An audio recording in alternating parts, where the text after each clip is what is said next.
This is going to be explaining double replacement reactions.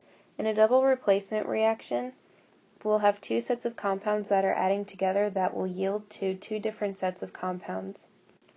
This is an example of a double replacement reaction, because as you can see, the K then switches partners, because on the left side it starts with CO3 and ends with Cl, and on this side the Ba starts with Cl, and now on this side it ends with CO3. We're going to do a few examples on how to balance double replacement reactions. So what we want to do is we want to go through each element we have. So we have an Fe, Cl, Na, and an OH. Then we want to figure out how many of each element we have on both sides of the equation.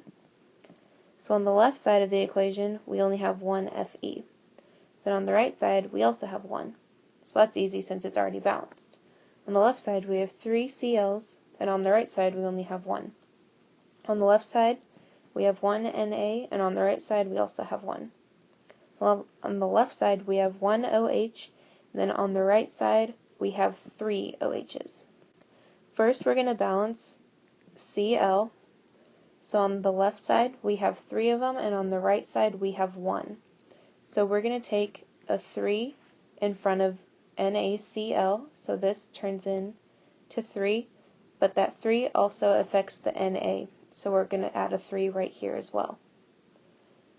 So now, that messes with the Na balance. So on the left side, we also want that to be a 3, so we're going to add a 3 in front as well, and that'll be 3, and now Na is balanced. That 3 also applies to the OH, so that turns into a 3, and now the OH is balanced. And now we have a completed balanced equation. In this next one, we're going to set it up the same way we did in the last one. So we have AgNO3,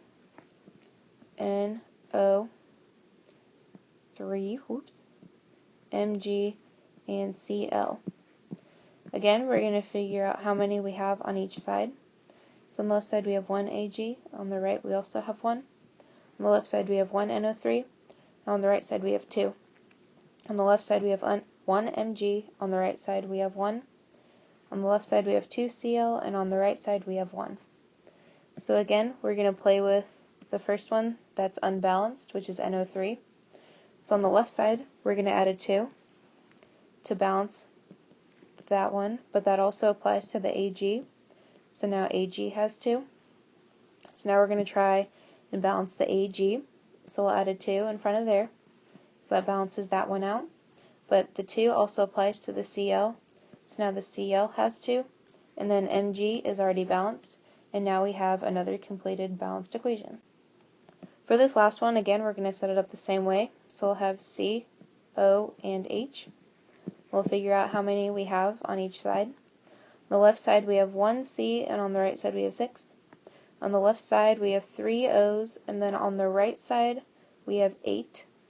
Then on the left side we have 2 H's, then on the right side we have 12. First we'll play with the first unbalanced equation, and we'll add a 6, so now that turns into a 6, but that also messes with the O. So now on this side we'll have 7 O's, and that's for that one. Then we'll now play with the H's, just because they're even numbers and easier to do. So on the left side we have 2, and we need to get it to 12, so we'll add a 6 right here. So then that balances out, that should be a 12. So then that balances out the hydrogens, and now that 6 also applies to the O, so this will give you 12. Then we also added another 6, so that will be 18. And then on the right side we have 6 right here and another 2, so that'll give us 8. So we're going to add a 6 right in front of there, and that multiplies to 12, and then that'll be 6. So then 6 plus 12 is 18, and we have yet again another balanced equation. Just to make things easier, we're going to start with the most recent equation we balanced. So we're going to have 6 C's, so it'll be 1, 2, 3, 4, 5, 6. And then we're going to have 6 O2s, and O2 means they're diatomic, so they'll stick together with the C's. So we'll keep adding those. Then we also have 6 H2Os. So we'll start with our O's again, and since it's not diatomic this time, we'll just have 6 separate ones. And then since we have diatomic H's, we'll have 2 connected onto each.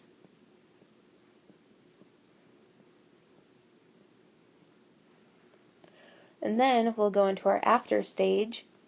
This one is just going to be really big because they have lots of numbers. So there will be 6 C's, 12 H's,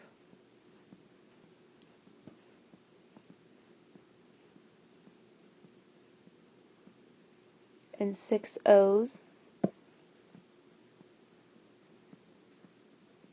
So that's one big blob. And then we have 6 O2s, and since these are diatomic, we'll have them mushed together.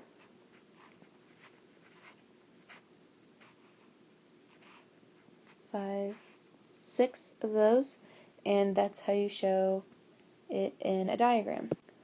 Next, we're going to talk about how you predict products. So, in this one, we're going to predict what the ending equation will be. So what you first want to do when it comes to predicting products, you want to figure out the charge of each element. So Pb we have is positive 2, then F is negative 1, which is what gives us the 2 after the fluorine. Then in the next equation, we have a positive 1, and then chlorine is a negative 1, which shows why it doesn't have a number after it.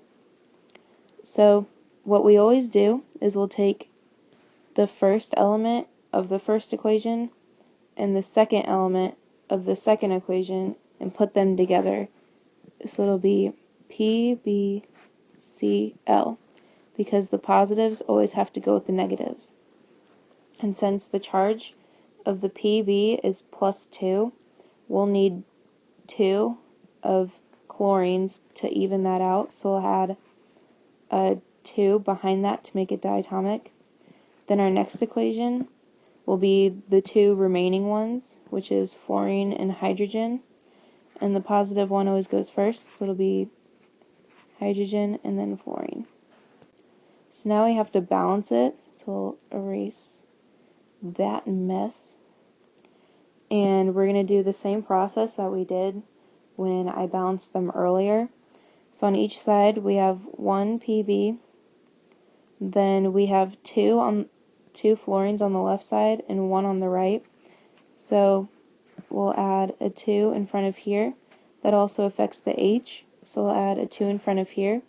So now I'll have 2 H's on the left, 2 H's on the right. That also applies to the chlorine, so that'll be 2 chlorines and then 2 chlorines on the right side. And we have another balanced equation. We're going to predict another product of this one, so we need to find the charge of each element. Mg is 2 plus, and then fluorine is a negative 1, which also gives us the 2 behind it to even them out. Then lithium is plus 1, and then sulfur is negative 2, which is what gives us the 2 here to balance them out. So again, we're going to take the first element of the first equation and the second element of the second equation, put those together, so it'll be MgS, and since they have the same charge, but I mean like positive and negative, since they're the same, that equals them out, so we don't need any numbers behind them. And then again, we're going to take the second element of the first equation and the first element of the second equation and put those together. Since the positive one goes first, it'll be LiF. And then there will be no numbers behind them since, again, they have the same ones. Now we have to balance it out again. So we'll get rid of this. just to make it easier to see. So on the left side we have 1 Mg, and on the right side we have 1, so those are already balanced. And then on the left side we have 2 fluorines, so we'll need to add a 2 in front of here. That also applies to the lithium.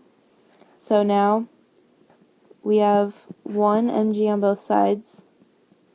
We have 2 fluorines on both sides. We have 2 lithium on both sides. And then sulfur, we have 1 on both sides. And again, we have another balanced equation. So that is all about how to figure out double replacement problems and to predict what their products will be.